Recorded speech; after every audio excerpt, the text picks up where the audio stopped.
आइंदा माली साल 2016-17 का वफाकी बजट अवाम दोस्त है या नहीं, इस हवाले से अरकान पार्लियामेंट के क्या तासुरात हैं, आइए जानते हैं।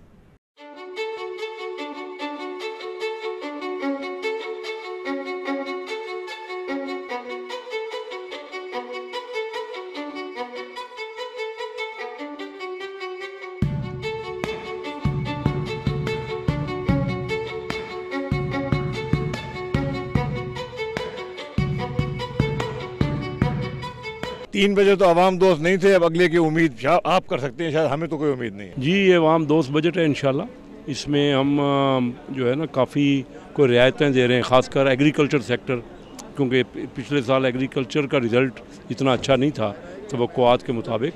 तो एग्रीकल्चर आपको पता है कि तकरीबन 40% हमारी आबादी एग्रीकल्चर से मुंसलिक है।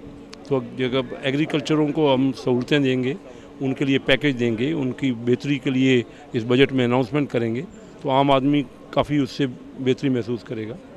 फिर हम कुछ रियायत दे रहे हैं टैक्स में, आम आदमी सर्विस पेशा लोगों को भी टैक्स में रियायत मिल रही है। फिर उनकी तनख्वाहों में इजाफे का तवक्को है, और उसके साथ साथ हम इंडस्ट्री को बूस्ट दे रहे हैं। जितनी भी एक्सपोर्ट, क्योंकि एक्सपोर्ट सेक्टर लास्ट ईयर इतना अच्छा नहीं रहा, तो 5 जो मेन एक्सपोर्ट की इंडस्ट्री है हमारी, उन सब को हम ज़ीरो रेटेड कर रहे हैं, ताकि उनका कोई रिज़र्व, उनका रिफ़ंड रहे ही नहीं, उनके पैसे ब्लॉक नहीं हो, और उनको वर्किंग कैपिटल उनको बेहतर मिल जाए।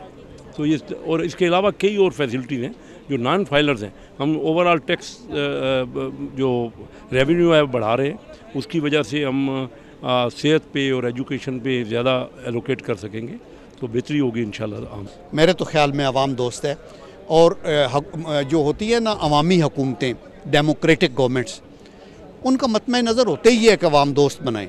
उनका ओढ़ना बिछौना अवाम की खिदमत होती है, उनका जो एहतसाब है वो अवाम करते हैं।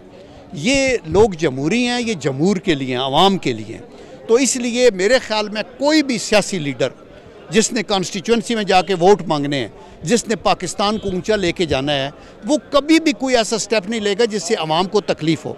लेकिन आपने अपने हालात, रिसोर्सेज भी देखनी।